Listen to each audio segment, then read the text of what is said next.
Assalamualaikum warahmatullahi wabarakatuh. Oke anak-anak, hari ini Bu Ica akan melanjutkan materi kita yang kemarin tentang globalisasi. Pada kali ini Bu Ica akan menjelaskan kerjasama antar anggota ASEAN di bidang ilmu pengetahuan dan teknologi serta di bidang ekonomi. Sebelum kita memulai pelajaran kali ini, mari kita awali dulu dengan membaca basmalah. Bismillahirrahmanirrahim. Contoh kerjasama anggota ASEAN di bidang iptek adalah dibentuknya Commit on Science and Technology atau ASEAN COS.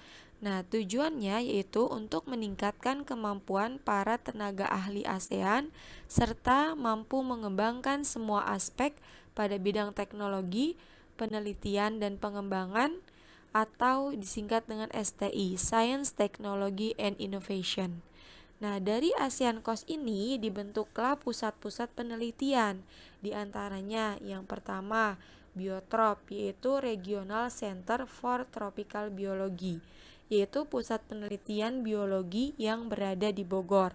Yang kedua adalah RECSAM atau RECSAM, yaitu Regional Center for Education Science Mathematics, pusat penelitian pendidikan ilmu pengetahuan dan matematika yang berada di Penang, Malaysia. Yang ketiga adalah RLC, yaitu Regional English Language Center, di mana pusat pendidikan bahasa Inggris yang berada di Singapura. Dan yang terakhir adalah SEARCA, yaitu Regional Center of Graduate Study and Research in Agricultural, di mana lembaga ini adalah lembaga penelitian dan pengkajian pertanian di Los Banos, di Filipina.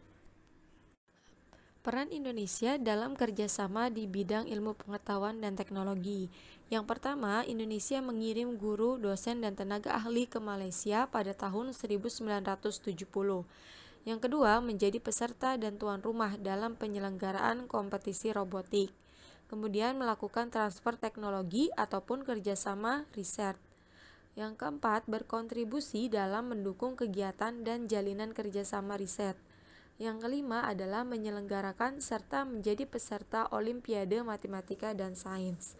Selain itu, peran Indonesia dalam kerjasama di bidang iptek yaitu adalah memberikan dukungan pada ASEAN COS, di mana Indonesia pada tahun 2018 menjadi tuan rumah pertemuan subkomite ASEAN untuk infrastruktur, sains dan teknologi dan pengembangan sumber daya yang ke-52. Nah, Indonesia juga sangat mendukung program kerjasama antara Indonesia dengan negara-negara anggota ASEAN lainnya. Kerjasama ini diharapkan mampu mengembangkan semua aspek pada bidang teknologi, penelitian, dan pengembangan atau STI, Science, Technology, and Innovation. Selanjutnya yaitu kerjasama pada bidang ekonomi. Di sini contoh kerjasama anggota ASEAN di bidang ekonomi adalah yang pertama pembukaan pusat promosi ASEAN, di mana promosi yang dilakukan meliputi sektor perdagangan, pariwisata, dan investasi.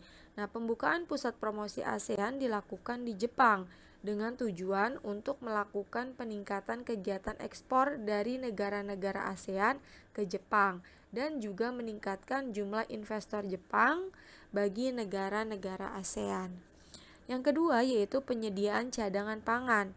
Bentuk kerjasama ini tidak hanya dilakukan untuk kerjasama yang saling menguntungkan, tetapi juga dalam keadaan darurat. Yang ketiga, contoh kerjasama anggota ASEAN di bidang ekonomi adalah penyelenggaraan proyek industri, di mana bentuk kerjasama dalam proyek industri ini dilakukan untuk kemajuan bersama negara ASEAN. Adapun proyek industri tersebut yaitu yang pertama ASEAN Aceh Fertilizer Project, merupakan pabrik pupuk di Aceh, Indonesia.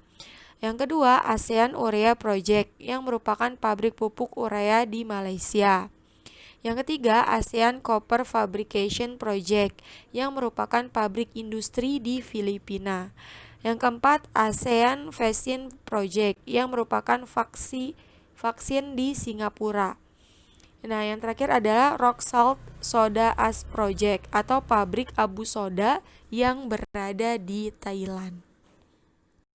Selanjutnya contoh kerjasama yang keempat yaitu kawasan perdagangan bebas atau AFTA, ASEAN Free Trade Area, merupakan suatu persetujuan dalam pengelolaan sektor produksi-produksi lokal yang ada di seluruh negara organisasi ASEAN. Keberadaan AFTA ini berguna untuk meningkatkan daya saing negara-negara ASEAN dalam melakukan produksi untuk pasar dunia dengan adanya penghapusan bea dalam organisasi ASEAN itu sendiri. Nah, selain itu juga dengan adanya AFTA ini dapat meningkatkan investasi oleh pihak asing secara langsung. Setelah kita tadi mempelajari kerjasama anggota ASEAN di beberapa bidang, nah sekarang kita akan mempelajari dampak globalisasi bagi masyarakat. Dampak tersebut ada dampak positif dan ada dampak negatifnya. Ya, dampak positifnya yang pertama, kehidupan masyarakat semakin mudah dan praktis karena teknologi pun semakin modern. Nah, dengan kemodernnya ini maka mempermudah masyarakat untuk melakukan segala hal. Nah, yang kedua, ilmu pengetahuan dan teknologi semakin berkembang dari yang tradisional menjadi lebih modern. Kemudian budaya nasional semakin beragam. Lapangan pekerjaan pun makin meningkat dan pendapatan negara semakin bertambah. Selain dampak positifnya, ada juga dampak negatifnya dari globalisasi ini. Jika kita tidak bisa memilih mana yang baik untuk kita, mana yang buruk untuk kita. Nah, dampak negatifnya yang pertama yaitu rasa cinta terhadap tanah air semakin luntur. Ya, terbukti sekarang anak muda lebih mencintai budaya asing dibandingkan kebudayaan Indonesia sendiri. Contohnya, sedikit sekali anak-anak yang mau mempelajari tarian daerah asal Indonesia. Anak-anak sekarang lebih menyukai dance, dan yang sekarang sedang mewabah adalah K-pop. Nah, kemudian kebebasan dalam bergaul yang tidak bertanggung jawab. Kebebasan di sini contohnya yaitu kebebasan kalian bisa berteman dengan siapa saja di dunia nyata maupun di dunia maya. Nah, tanpa bisa memilih mana pertemanan yang baik untuk kita, mana yang buruk untuk kita, terutama di dunia maya. Kemudian muncul sikap-sikap negatif. Contohnya sikap tidak sopan terhadap orang yang lebih tua. Kemudian berbicaranya kadang tidak disaring ya, mana yang sopan, mana yang tidak sopan.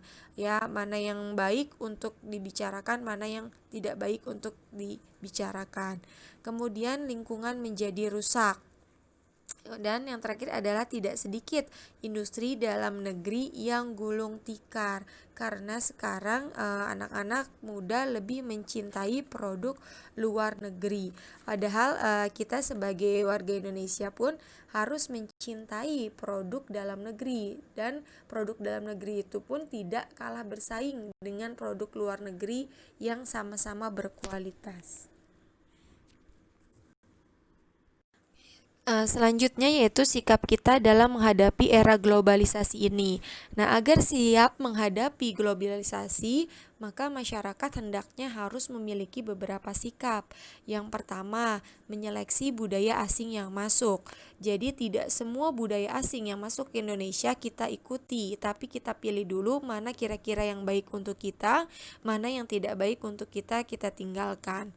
Nah, yang kedua yaitu menumbuhkan sikap waspada dan mawas diri. Nah, yang ketiga adalah mempertahankan nilai-nilai luhur bangsa, dan yang terakhir adalah membiasakan disiplin dan siap bekerja keras agar kita bisa bersaing di era globalisasi ini. Itulah materi kita pada kali ini. Mari kita akhiri dengan membaca hamdalah. Alhamdulillahirabbil alamin. Wassalamualaikum warahmatullahi wabarakatuh.